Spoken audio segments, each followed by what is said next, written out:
Hey guys, this is Ravi Swaroop. Welcome back in my channel. तो आज बहुत दिनों बाद मैं आपके सामने क्लास 11th का लेक्चर लेके आ चुका हूं।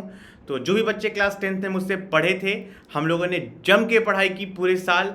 और मैं आपके साथ एग्जामिनेशन के डे तक लगा रहा, वन शॉट कितने लेक्चर्स दिए और पूरा सिलेबस मैंने कंप्लीट कराया, ऑनलाइन भी और ऑफलाइन भी।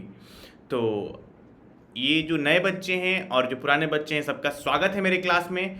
तो बच्चा, आज हम लोग क्लास 11th का इंट्रोडक्शन पढ़ रहे हैं, क्योंकि कई सारे बच्चे क्लास 10 से 11th में आए हैं, कई सारे बच्चे पढ़ाई चालू कर दिए हैं। तो सब लोग ये वीडियो देखिएगा और लास्ट तक देखिएगा, काफ़ी यूज़फुल होने वाला है। तो आज सबसे पहले मैं आपको अपने बारे में बता दूं कि ये जो आपको इंसान दिखाई दे रहा है, इसका नाम रवि स्वरूप है और इन्हें 8 साल का एक्सपीरियंस है और ये एक्स फैकल्टी रह चुके हैं बायजूस में और अनअकैडमी में। ठीक है। और अभी इन्होंने अपना खुद का स्टार्टअप करा है, देख लीजिए आप लोग, ज्ञान पाठशाला। ठीक है, आपको मेरे टी शर्ट पर भी दिखाई देता होगा ज्ञान पाठशाला।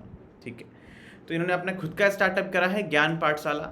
और सर अभी आपको केमिस्ट्री का आज इंट्रोडक्शन क्लास देने वाले हैं कि किस तरीके से केमिस्ट्री होने वाली है, कितना चैप्टर होने वाला है और केमिस्ट्री के क्या क्या क्लासिफिकेशंस हैं। तो अभी हम लोग सब कुछ पूरे डिटेल में पढ़ने वाले हैं कि अभी हमारा आने वाला प्लान क्या होगा। तो जो भी बच्चे नए हैं या पुराने मेरे बच्चे हैं जो अनअकैडमी से मेरे से पढ़े हैं या मेरे ऑफलाइन क्लास से पढ़े हैं, तो काइंडली ये वीडियो अपने दोस्तों में शेयर कर दीजिएगा बच्चा, और काफ़ी यूज़फुल होने वाला है ये वीडियो। तो अभी जो हम लोग बैच स्टार्ट करने वाले हैं बच्चा, उस बैच का नाम है अभ्यास बैच। ठीक है, और ये जो अभ्यास बैच होने वाला है, ये आपके बैच का नाम है जो अभी मैं डिक्लेयर कर दिया, और ये आपके क्लास 11th का बैच है बच्चा। तो जब हम लोग क्लास 10th में थे तो हमारे बैच का नाम शक्ति बैच था। अभी हम क्लास 11th में आए हैं तो हमारे बैच का नाम है अभ्यास बैच। जिस तरीके से शक्ति बैच में कई सारे बच्चों ने काफ़ी अच्छा परफॉर्म किया, 90+ कई सारे बच्चों का मार्क्स आया, उसी तरीके से हम लोग अपने अभ्यास बैच में भी पूरा जम के मेहनत करेंगे। और आपको कुछ भी डाउट आएगा, आप मुझे कभी भी टेक्स्ट कर सकते हैं, मैं आपका हर डाउट जब भी मुझे टाइम मिलेगा मैं ज़रूर क्लियर करूँगा। ठीक है, तो अभी हम लोग आगे बढ़ते हैं। तो सबसे पहले बच्चा हम लोग स्टार्ट करते हैं कि हमारा केमिस्ट्री जो है वो 3 पार्ट में डिवाइडेड होता है। कई सारे बच्चे पढ़ चुके होंगे ये चीज़ें, organic chemistry, inorganic chemistry and physical chemistry. तो ये 3 टाइप से हमारी केमिस्ट्री बटी हुई है। तो अभी मैं आप लोग को ये बताना चाहूँगा दैट ऑर्गेनिक केमिस्ट्री में हम लोग ऑर्गेनिक कंपाउंड के बारे में पढ़ाई करते हैं। किसके बारे में पढ़ाई करते हैं हम लोग? Organic compound. ठीक है, ऑर्गेनिक कंपाउंड मतलब कार्बन और हाइड्रोजन और उसके डेरिवेटिव से बने हुए कंपाउंड्स की पढ़ाई मेनली हम लोग ऑर्गेनिक केमिस्ट्री में करते हैं। इनऑर्गेनिक में बच्चा मैं अगर शॉर्टकट में बताऊं तो इनऑर्गेनिक में हम लोग पीरियोडिक टेबल से रिलेटेड चीज़ें हम लोग इनऑर्गेनिक में पढ़ाई करते हैं। पी ब्लॉक हो गया, डी ब्लॉक हो गया, एस ब्लॉक हो गया। ठीक है, पीरियोडिक क्लासिफिकेशंस हो गए। तो पीरियोडिक टेबल से रिलेटेड जितने भी चीज़ें हैं वो हम लोग इनऑर्गेनिक केमिस्ट्री में पढ़ते हैं, जो कि सारे इनऑर्गेनिक कंपाउंड्स हैं। ठीक है, अब फिजिकल केमिस्ट्री में बच्चा अगर आपको बता दूं मैं कि यहाँ पे हम लोग मोल कंसेप्ट से रिलेटेड चीज़ें पढ़ते हैं। ठीक है, और बेसिकली न्यूमेरिकल जो होता है केमिस्ट्री का, वो हमारे फिजिकल केमिस्ट्री से ही आती है। तो आप लोग इतना निश्चिंत रहिए कि ऑर्गेनिक केमिस्ट्री में न्यूमेरिकल नहीं होता है, इनऑर्गेनिक केमिस्ट्री में भी न्यूमेरिकल्स नहीं होते हैं। न्यूमेरिकल्स जहाँ आएंगे आपको वो फिजिकल केमिस्ट्री से ही आएंगे, आपको समझ में आ जाएगा हाँ ये फिजिकल केमिस्ट्री है। ठीक है, तो कई सारे बच्चे को ऑर्गेनिक हार्ड लगता है, कई सारे बच्चे को फिजिकल हार्ड लगता है, और पीरियोडिक टेबल से रिलेटेड चीज़ें कई सारे बच्चे सोचते हैं कि रटना है, ये भी मुश्किल है। बट मैं आपको स्टार्टिंग में ही बता दूं बच्चा, आप क्लास 11th में हैं, आपको अगर आप स्टेट बोर्ड से हैं तो आपको बोर्ड का एग्जामिनेशन देना ही नहीं है। बट फिर भी मैं बता रहा हूँ कि ये आपके क्लास 12th का फाउंडेशन है, और क्लास 12th में आपको हर कंपटीशन का एग्ज़ाम देना है, जेई का, नीट का, और उसमें सिलेबस 11th और 12th दोनों आता है। 12th के बोर्ड एग्जाम में भी 11th के सारे कंसेप्ट यूज़ होते हैं। तो ये क्लास पढ़ना हमें कंपलसरी है और मन से पढ़ना, ऐसा नहीं कि एग्ज़ाम नहीं होने वाला है तो हम लोग टाइम पास करेंगे। ठीक है, तो पहला चैप्टर पे आते हैं हमारा बच्चा जो है some basic concept of chemistry. यहाँ पे हम लोग, ये हमारा पहला चैप्टर होने वाला है some basic concept of chemistry, जिसमें कुछ कुछ चीज़ें हमारी 10th की केमिस्ट्री की होने वाली है। ठीक है, बाकी सारी चीज़ें कुछ कुछ 9th की होने वाली है, और कुछ कुछ चीज़ें नए हैं। और 9th की तो चीज़ें जैसे मोल कंसेप्ट सिलेबस में था आपके पहले, बट नए वाले बुक से हटा दिया गया है। तो some basic concept of chemistry, जो कि एक फिजिकल केमिस्ट्री का पार्ट है, यहाँ पे हम लोग कुछ केमिस्ट्री के बेसिक कंसेप्ट्स पढ़ाई करते हैं। देन आता है एटॉमिक स्ट्रक्चर, और एटॉमिक स्ट्रक्चर जो है वो एक इनऑर्गेनिक केमिस्ट्री का पार्ट है। क्लासिफिकेशन ऑफ एलिमेंट, ये भी इनऑर्गेनिक केमिस्ट्री का पार्ट है। तो बच्चा सबसे पहले हम लोग जो चैप्टर पढ़ने वाले हैं वो होने वाला है some basic concept of chemistry, जो हम लोग क्लास 11 के सिलेबस में स्टार्ट करेंगे। That some basic concept of chemistry हमारा पहला चैप्टर होने वाला है, ठीक है।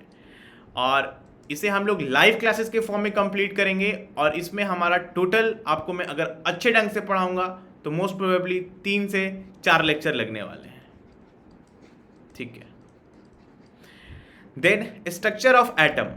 स्ट्रक्चर ऑफ एटम बच्चा मैंने आपको बताया ये इनऑर्गेनिक केमिस्ट्री का पार्ट है, जहाँ पे हम लोग एटम के बारे में पढ़ते हैं, क्योंकि डाल्टन जो था वो एटम के बारे में बताया था कि हाँ भैया ऐसा एक चीज़ होता है जिसको एटम बोलते हैं, जो किसी भी मैटर का सबसे छोटा पार्ट होता है।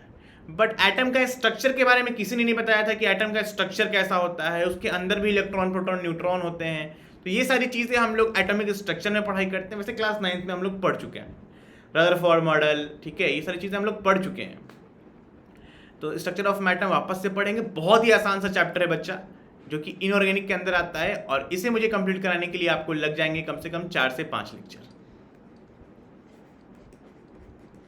देन हम लोग आगे बढ़ेंगे classification of elements and periodicity इन, मतलब ये पीरियोडिक टेबल से रिलेटेड चैप्टर है, इनऑर्गेनिक का ही पार्ट है, और इसे भी कंप्लीट कराने में मुझे कम से कम लगेंगे 5 lecture,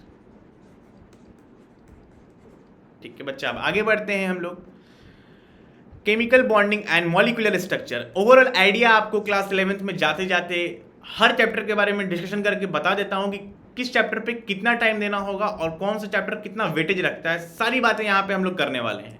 chemical bonding and molecular structure, यहाँ पे हम लोग बेसिकली ये इनऑर्गेनिक केमिस्ट्री का पार्ट है, जहाँ पे हम लोग केमिकल बॉन्डिंग, मतलब जो कार्बन कार्बन बॉन्ड बनाता है वो कोवैलेंट बॉन्ड कितने टाइप का होता है, सिंगल कोवैलेंट, डबल कोवैलेंट, इसके बारे में, और एटम की ऑर्गेनिक कंपाउंड के स्ट्रक्चर के बारे में हम लोग पढ़ेंगे कि ट्रायगोनल प्लेनर है, ठीक है, क्या बाई पिरामिडल है। ये सब चीज़ें हम लोग इस चैप्टर में पढ़ने वाले हैं, और ये आपका जो होने वाला है ये थोड़ा लंबा जाएगा और बच्चों को थोड़ा कम समझ में आता है पहली बार, तो कोई बात नहीं, मैं आपके 11th में ही इसे 2 से 3 बार पढ़ा दूंगा ताकि आपको अच्छे से समझ में आ जाए। इसमें मुझे कंप्लीट कराने के लिए आपको 10 लेक्चर मिनिमम लग जाएंगे, अगर मैं अच्छे से कंप्लीट कराया आपको डिटेल में। थर्मोडायनेमिक्स बच्चा, केमिकल थर्मोडायनेमिक्स ये फिजिकल केमिस्ट्री का एक पार्ट है, ठीक है, केमिकल थर्मोडायनेमिक्स, इसे मुझे आपको कंप्लीट कराने के लिए लग जाएंगे at most 8 lectures. Then equilibrium भी बच्चा आपका फिजिकल केमिस्ट्री का पार्ट है। इक्विलिब्रियम कैसे भी हो, वो सारे equilibrium, chemical equilibrium, ionic equilibrium, सारे जो है चैप्टर्स वो फिजिकल केमिस्ट्री के अंदर आते हैं। इसमें भी मुझे आपको लग जाएंगे 8 से 10 लेक्चर। तो आपको बच्चा इस वाले पार्ट में थोड़ी सी घबराहट हो सकती है चैप्टर 4, 5, 6 में। 1, 2, 3 आपका बहुत ही ईजी था, ठीक है, सब पढ़े पढ़े थे, आसान लगेगा। देन 4, 5, 6 थोड़ा सा आपको मीडियम लेवल का चैप्टर है, थोड़ा सा टफ लगेगा। देन हम लोग आते हैं फिर से आसानी की तरफ। आसान वाले चैप्टर्स हैं रिडॉक्स रिएक्शन, हाइड्रोकार्बन, ये सारे जो बच्चे हैं हमारे, ये ऑर्गेनिक केमिस्ट्री है, ठीक है। ऑर्गेनिक केमिस्ट्री का आपका इंट्रोडक्शन यहीं से हो गया। कई सारे बच्चे जो कंफ्यूज हो रहे हैं कि सर अगर इतना सारा चीज़ है नहीं हो पाएगा, तो उन्हें मैं बता दूं बच्चा, जो हमारा नया बुक है ना एनसीईआरटी का इंग्लिश मीडियम, उसमें रिवाइज्ड बुक है और केवल 9 ही चैप्टर हैं, और यही हमारे जेईई मेंस, नीट, बोर्ड सबका सिलेबस यही है। बस 9 चैप्टर अच्छे से कर लो, आपका काम हो गया। सोचो 5 से 6 चैप्टर रिमूव हो चुका है। तो ये ऑर्गेनिक केमिस्ट्री है बच्चा, आप लोग इसे 2 से 3 बार पढ़ लेंगे 12th के बोर्ड के एग्जाम तक, बिकॉज ये सारी चीज़ें आपको 12th में भी पढ़नी है। तो मैं आपको यहीं पे इतने अच्छे से पढ़ाऊंगा कि आपको 12th में वापस से पढ़ने की जरूरत नहीं पड़ेगा। रिडॉक्स रिएक्शन बच्चा, जहाँ पे रिडक्शन भी हो, ऑक्सीडेशन भी हो। ऑर्गेनिक केमिस्ट्री का ये बच्चा बेसिक इस प्रिंसिपल है हमें जो सीखना है यहाँ पे, और बेसिक ऑर्गेनिक केमिस्ट्री भी बोलते हैं इस चैप्टर को।